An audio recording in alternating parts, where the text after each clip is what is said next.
This is now my second time trying to film this video. Hey everyone and welcome back to my channel. I hope you're having an amazing day and yeah, thank you for clicking on the video. Today's video is a little bit different. As you can tell by the title, it is actually about anxiety and depression and how my experience with it has been. Despite, you know, the stigma around mental health and this video being really hard for me to film, I still want to try and keep it as positive as possible. So I hope you all kind of respect this video because it is quite hard for me to film, and you know, feel free to click off the video at any point if you want to, but I just felt that it was the right decision to post this video as it is part of my life and it does affect me, and whether my audience stays at 360 subscribers or whether it grows, you know, regardless of that, I'm sharing my life on this channel and I don't want to live a lie on my channel. I want you guys to know me inside out and know, well, not too much, but nearly everything about me, and this is something that I can't really hide from you guys. So yeah, without further ado, let's get into this video.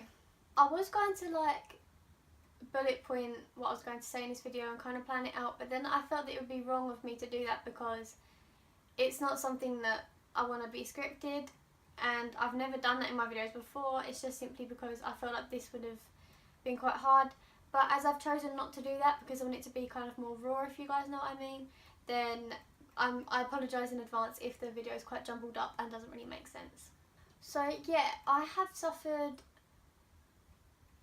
more severely, you could say, with anxiety for the past, I'd say 2 to 3 years. As a kid I was always quite shy, although I've done performing arts since I was like 6 years old, and you know, I've done gigs and stuff like that, and it's quite strange that although I've been performing for the majority of my life, I still, before going on stage, have a breakdown or have a panic attack, or I don't know, but I've always had that. And no amount of, you know, practice took that away, but I always just put it down to stage fright and stuff like that. Around 2013 we started having a lot of family situations going on, and that kind of triggered my anxiety and my depression, which, sorry, I've got an itchy nose. That kind of triggered it all more, and it kind of took it to another level, which I think is when I started to become really confused, and I didn't at that stage realise what was going on. I just knew that I was feeling really down and I was feeling constantly fatigued and my appetite was constantly changing, and I kind of put it down to the fact that I was kind of, you know, starting my girly problems, starting my time of the month and hormones and things like that, and it was as it got progressively worse that I started to realise like this isn't normal. And it took me about, I'd say, 6 months to a year to open up about it, because for me talking about it was scary because 1, I didn't know what was going on, 2, I didn't know if anyone would understand, and 3, it's something that I'd never experienced before. The person I opened up about it to wasn't actually my parents or family of any kind, it was actually a teacher at school, and that's because they did counselling at school and I knew that I needed someone to talk to. Not because I didn't want to talk to my parents about it, I don't know what it was. I think it was kind of a more form of security in a way that, you know, I could, it was like I could still keep it to myself because I was talking to a complete stranger.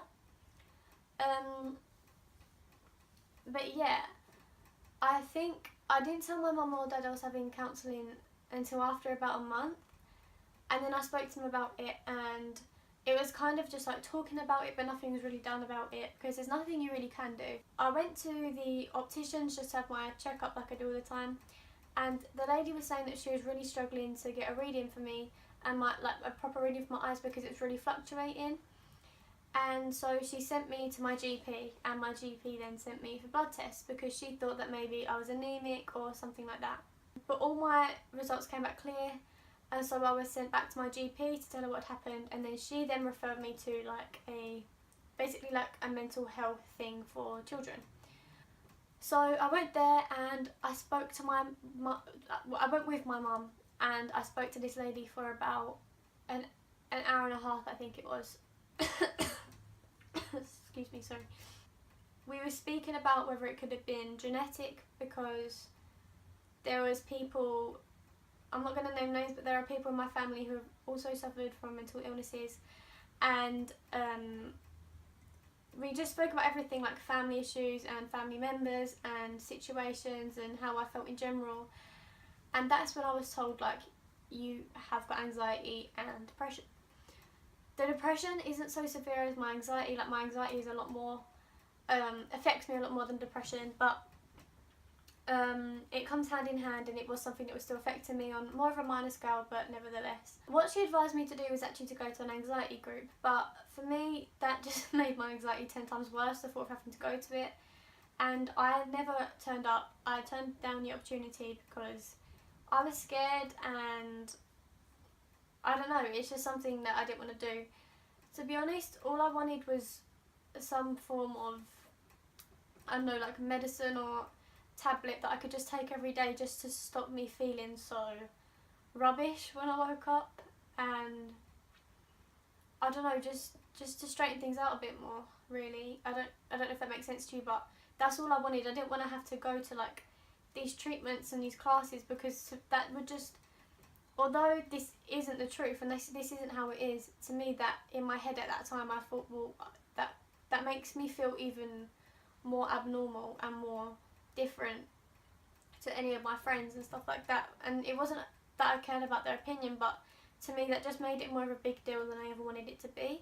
But yeah, the hardest part for me was opening up about it. When I did, it really did help, because when I was going to the counselling sessions, which, you know, only a couple of my teachers and my parents knew about at the time, and Kai, my boyfriend, it was like, it helped me in that it relieved some of the anxiety and some of the stress, because I had someone to speak to that, you know, didn't know anyone else in the situations involved that I was anxious about, or, you know, just couldn't speak to anyone else or make a judgment on it because they didn't know anyone that I was speaking of. So in that way it really did help things. But then in the way of like giving me tips to help with my anxiety, it didn't help, because nothing that she told me would ever change how I was feeling. And I think it's because I was quite in denial about it all and I wouldn't take it on board. And as much as I tried, I think there was this kind of mental block there. I was meant to do the counselling for about 10 weeks, I think, and I ended up doing it for nearly 15 before I just said that I'm sorry, I can't come back anymore, because I felt like it was just not making a difference to me. In my opinion, it was more important for me to be in lessons because I was practicing for GCSEs and stuff. But obviously that isn't true, and I'm like, please, if you're watching this and you are thinking of going to counselling, never ever think that it's more important to be in lesson, because your mental health is more important than anything. Yeah, now, not all my friends know I have anxiety and depression. Some of them do. Some of you may have picked it up from certain things I do in my videos. Some of my family do, not all of them. I've never really sat down and said to anyone like I have anxiety. Like, it's not like that. It's just kind of when people have been near me and like when I've been anxious and they've picked it up. Or if I've had a panic attack, because I think I've had three or four panic attacks at school now. So it's people that have been with me then. Panic attacks can happen in all different ways. So not everyone... Sorry, that was really weird. My wire just started moving around for no reason. Not everyone really knows what's going on, so not everyone knew even when they saw me having a panic attack it was because I had anxiety. And not always a panic attack's through anxiety. Sometimes it is just because you're really worried and have high levels of stress. There's this thing where people seem to think that all YouTubers or just all people that upload online content have some sort of mental health illness, which is not true. It is not correct. What is true is that a lot of people that have anxiety or depression would turn to something like YouTube because it's a way of expressing yourself and your emotions without you know, without having to speak to someone face to face. Like, now it's just me in my room with my camera, and I don't have to worry about anyone judging me, or I don't have to look at people's reactions to this video, because if you're pulling weird faces at me or, you know, hating on me for this video, I can't see that. You know, if you're on the other side of the screen judging me, I can't see that, so it doesn't affect me. All I know now is me, my room, my camera, and how I feel.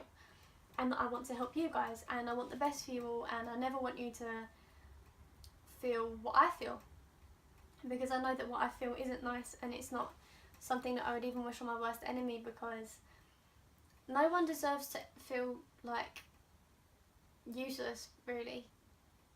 And it's hard because I'm kind of stuck in this constant circle of like, I promised myself I would never cry on this channel and that I would always be happy because that's what I wanted other people to feel when watching my videos, but that would just not be real. I feel like I'm in this constant circle of like, I want to be productive, I want to get up in the morning and I want to just film all day and make loads of videos, or I want to get all my room tidied, or I want to do loads of revision and just be productive, but then after 15 minutes of being awake I'll feel really fatigued and my appetite will constantly change. Like sometimes I won't stop eating, other days I don't want to eat anything. Sometimes I feel confident, sometimes I feel awful about myself, and all I see is every single flaw on my body, and it's not nice. And you know, sometimes I'll feel like I have a massive group of friends, I'm like, oh, you know, I'm really grateful for all my friends and family at the moment, which never changes, but then other days I'll just feel so lonely. And I know I'm not lonely, I know I have people there, I have my mum, my dad, you know, my brother, my sister, my other family, my boyfriend, my best friends, but sometimes regardless of that, anxiety makes you feel very isolated and very alone. And that is one of the worst feelings in the world, because nobody, you know, even if you want to be alone, nobody wants to feel lonely, and that when they decide they don't want to be alone anymore, that they won't have anyone to go to. And I think that is the real reason why I started YouTube, because I get asked this question a lot, and I think I answered it in my first Q&A, which would have been like my second video or something, and I said, oh, because it looked fun and I wanted to give it a go, which, whilst it's true, it's not the complete truth. I made this channel because even though I was scared, it's a way for me to express my emotions and to help people, which I've always been passionate about. And yeah, I'm passionate about making videos and creating content, and I found it amazing, but at the same time, if I ever do feel lonely, I can make a video and I can be happy. And then if I feel bad again, then I can just look back at that video and realise how, you know, I can be happy, I can achieve things. And I look back at the videos with my friends and my brother, and I just think like, you know, I count my blessings.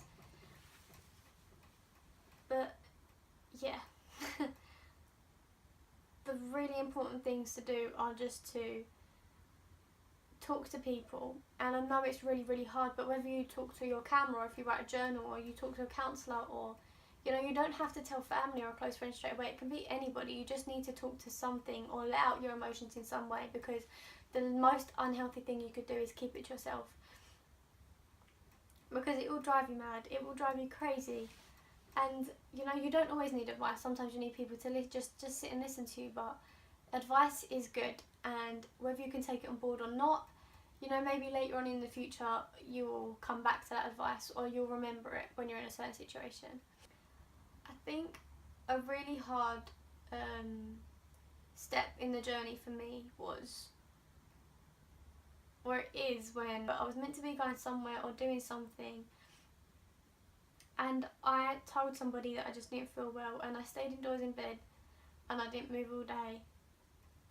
And it wasn't because I didn't feel well, it was because I was too scared that I was going to go out and I was going to have a panic attack, or I just didn't feel confident enough to go outside. I haven't even told anybody this before.